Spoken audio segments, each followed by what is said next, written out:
Erev Shabbos. Korach is a story about failed leadership and rebellion.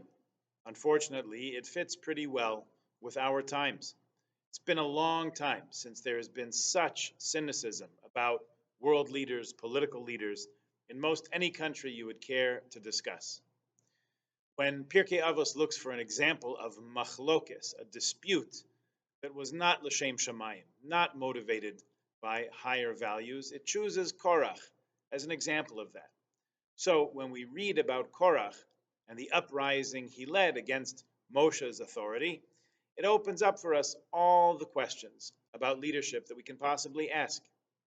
Even more than that, perhaps because it opens up a huge question of leadership, it speaks to the question of followership. Because most people are not national or political or civic leaders. We may be on a different scale, but most of us, most of humankind is followers.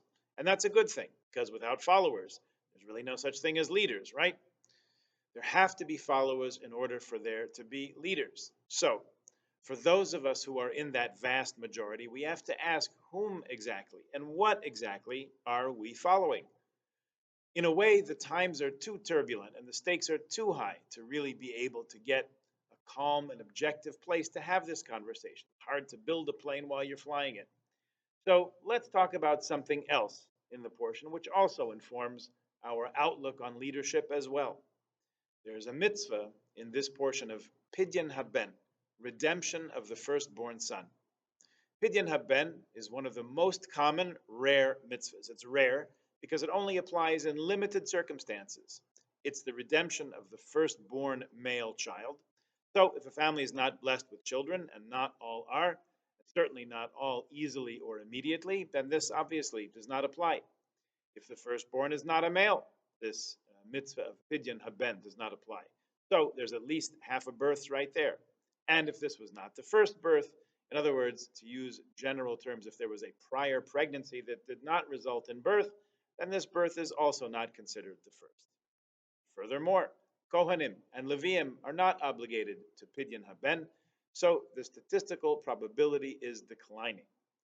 And for all that, it's a relatively common occurrence. Every so often in most communities, you do hear about a Pidyon Haben. What happens? It's a one-page transaction that takes place, and the order of things happens to be in your siddur on page 218, if you care to look. The father of the baby says, "This is my firstborn son."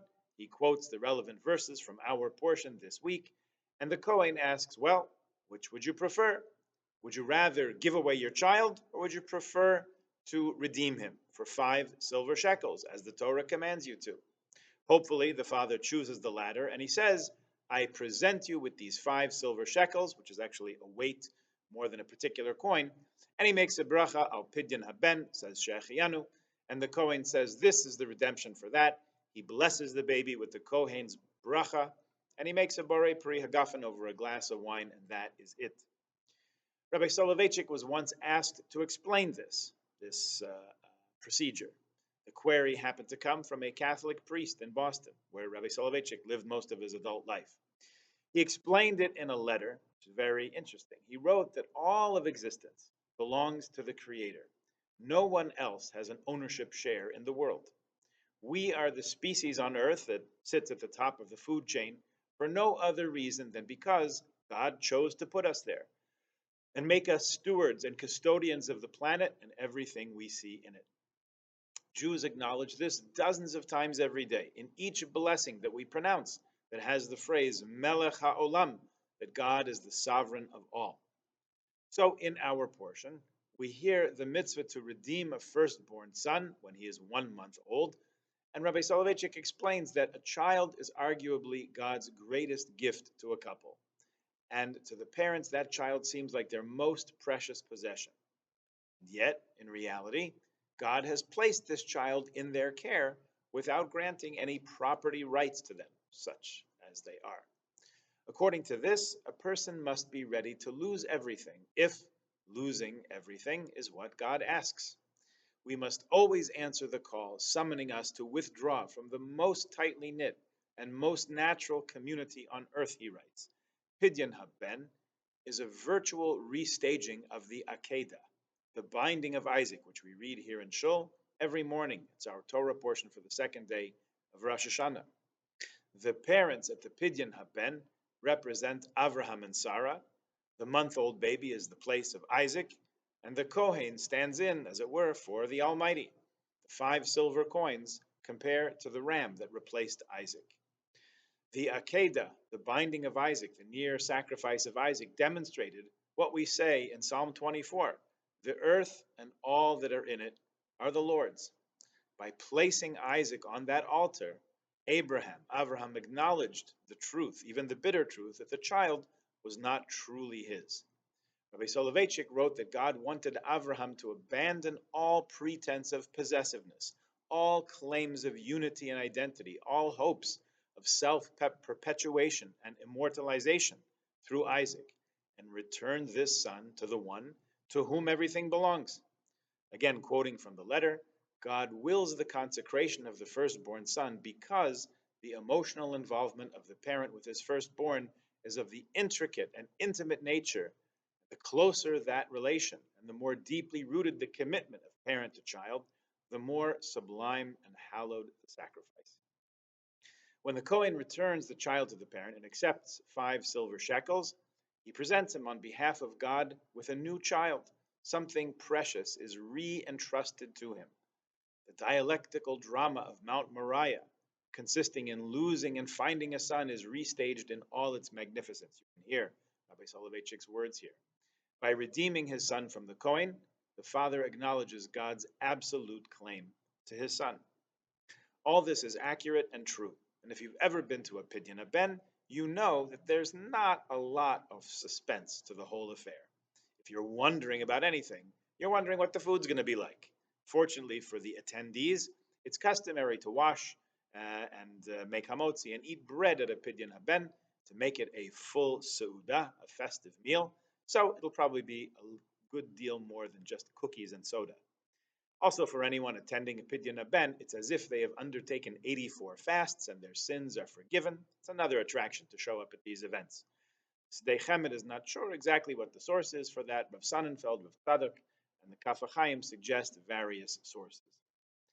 What you're not wondering about is whether the father will actually go through with it and redeem the child.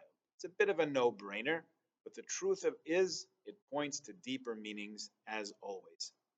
To make a Pidyon Haben, you get your 1-month-old firstborn son, you get a coin, you get 5 silver shekels, or their equivalent weight in silver, depending on how much silver is in the coins. If you want, you put the baby on a silver tray, you put some garlic cloves, some sugar cubes, some jewelry on it to sweeten the deal. But the essence of the moment is just before making the bracha, when the Kohen asks the father, which do you prefer? Would you rather your child, or would you rather give 5 silver shekels? The reason that the child should be consecrated to divine service is before the sin of the golden calf, firstborns were meant to be priests.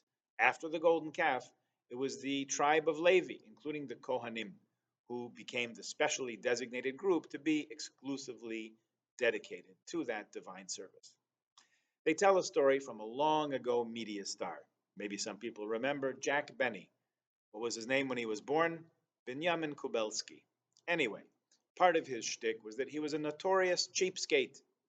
Story is, once he was walking down a street late at night and he was mugged. The bandit stuck a weapon in his back and said to him, "Your money or your life." A few minutes later, there was no response. So the thief pushed the weapon a little more firmly and said, "Did you hear me? I said your money or your life." Whereupon Jack Benny said, I'm thinking. We know that every joke has a little truth in it, and maybe this applies to the Pidyon Haben also, with this story. It's a question that everyone should ask themselves from time to time, and in some form or other, we probably do. But here it's really scripted for us, and it puts the question right on the lips of the Kohen, and also scripts the correct answer for the father to say. Maybe that's why it's so good to be present at a Pidyon Haben. At the beginning of this child's life, we ask the parent, which do you value more, the child or the money? What will be the priority as you raise him? Which will command your attention first and foremost? The child and what a child needs and sometimes wants, or the silver shekels that you have on hand? We prompt the father to give the right answer, which is that the child is more important. And then the parents embark on an adventure of child rearing that challenges them at every turn, not the least of which financially. Never mind what diapers cost or a fancy stroller. There's daycare, there's preschool, there's day school tuition, and then yeshiva or seminary, whatever education or training comes after that, and then the weddings. And that's not to say that the path along the way is any bargain either. If you've shopped for groceries in the past, kosher groceries in the past 10 years, you know how fast the dollars go, how fast the shekels go. And yet, based on that commitment that we have to our families and making the important choices correctly of what we will value and what will be our foremost choices, we're guided by the words of this event, the Pidyon Haben. So, if all that's the case, why doesn't everyone say it? Why doesn't everyone do it? Why not once a year, once a week? So, we do, in fact, affirm this choice every time we buy kosher meat at a premium, pay our shul membership, give tzedakah to a Jewish charity, or pay tuition. Even more, since we are a kingdom of priests and a holy nation, as God told us we would be, way back in Parshas Yisro, just a few verses before the giving of the Ten Commandments, we are a mamleches kohanim, the goy kadosh. From that level, we're all the Kohen, asking the parents within us, what's more important, money or the future of the Jewish people? As it happens, all that ties neatly into the portion of the week. We ask, how could it be that Korach, who rebelled, led a rebellion against Moshe Rabbeinu's leadership, and ultimately disappeared into the ground? How is it that he merits to have a parsha in the Torah that carries his name, such that we remember him forever? Korach was a Levite. He was a cousin of Moshe and Aaron and Miriam. What he didn't like was that Moshe, although it wasn't Moshe, it was really Hashem, appointed Aaron and his family to be the Kohanim, to be the priests and the high priests. Korach's question of why do you elevate yourselves above the rest of us? Kulam kedoshim, says Korach. The entire people is holy. Korach wanted the job of Kohen, or even Kohen Gadol, high priest, for himself. That wanting is what earned him the place of a parsha named after him. He wanted to bring the incense offering, the most spiritual of all offerings. Moshe even says, according to Rashi, Af ani rotze bekach, I want that too, but that job is not for you and it's not for me, it's for Aaron. If we learn something from Korach, it's to aspire to higher things. Reach for spirituality, even if it seems out of your grasp. And we also learn from the entire incident that spirituality is not spirituality if we're doing it on our own terms, rather than God's terms. We often say, if you want to reach the shul office, you have to press these particular numbers on your phone in this particular order. Even if you have the same numbers, but in a different order, you'll connect to somewhere else. You may have a very nice conversation with the people who answer the phone over there, but you missed connecting with your original intention. The message from the Korach incident, like Pidyon Haben, like this parsha, like all of Torah, is to take all of our efforts, all of our abilities, all of our talents, and use them for the fullest. And at the same time recognize that in order to connect with the giver of life and the giver of Torah, we've got to follow the instructions given in the user's manual. Shabbat Shalom, a good Shabbos.